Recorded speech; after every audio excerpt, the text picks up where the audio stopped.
It is very nice to greet you again. In today's video we will talk about the following. The difference between loving your ex and wishing him back. It is very important to understand the difference between loving your ex and desperately loving your ex, or being addicted to him or her.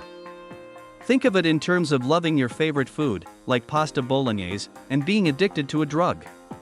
You love pasta because it is a great food. It is tasty, nutritious, looks great on the plate and leaves you with a type of satisfaction that you love. But you can still live without eating pasta. You may want it from time to time, but you won't do anything desperate if you can't get it. But if you are addicted to a drug, the craving is almost unbearable. You may take desperate measures to satisfy the craving. When you don't take the medication, you feel withdrawal symptoms that make you anxious, restless, and turn you into someone you are not. You feel like you need the drug to be yourself again. Well, researchers have discovered that love can feel like an addiction because you experience a rush of these chemicals and hormones that make you feel really good. This is especially true in the initial stage of the relationship, when you fall in love with someone. It can be argued that it is a healthy addiction because it serves a critical evolutionary purpose. But the problem comes when they take it away from you. Because rejection can seem like a drug withdrawal symptom. And the symptoms you feel after a breakup are similar to those who suffer withdrawal from something they were addicted to. Some people say things like, "I love my ex so much it hurts," and what they mean is that they are actually feeling physical and psychological symptoms of the breakup. These symptoms are the following. Feeling anxiety about the breakup all the time. Constant thoughts about what happened or what your ex may be doing. Cry for a long time and frequently. An intense desire to communicate with your ex through text messages or phone calls.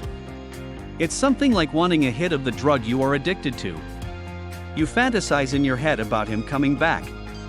And the thought calms the nerves. In some ways, everyone is a little addicted to their romantic partners, and almost everyone feels some degree of these symptoms after a breakup. But they eventually disappear after a month or two. However, if you are experiencing such an extreme level of anxiety about your ex even after months or years, then you probably need to explore why, and getting therapy may be a good option. On the other hand, you may be okay with the breakup and still love your ex. And in my experience, it's okay to have that kind of love. You move on and your ex becomes a valuable experience for you.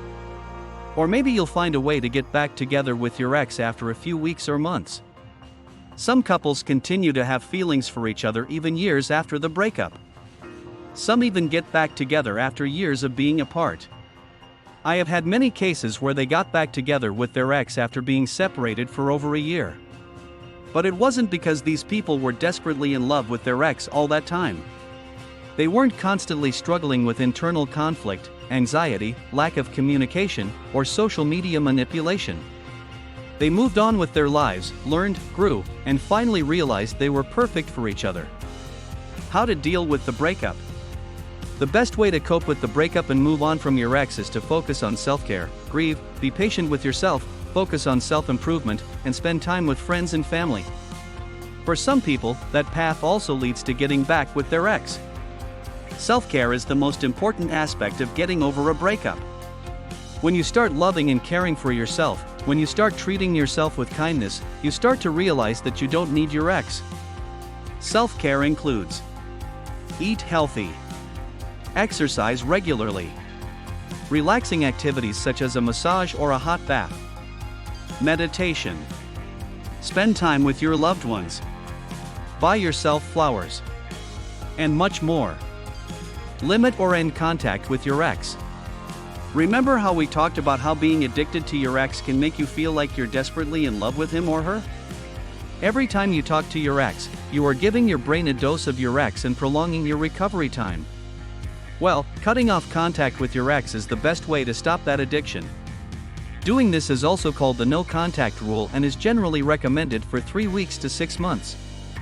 You are an essential part of what we do on this channel. For this reason, we keep an eye on what you need. And if it is your desire to recover your ex correctly and effectively, you must click on the link below.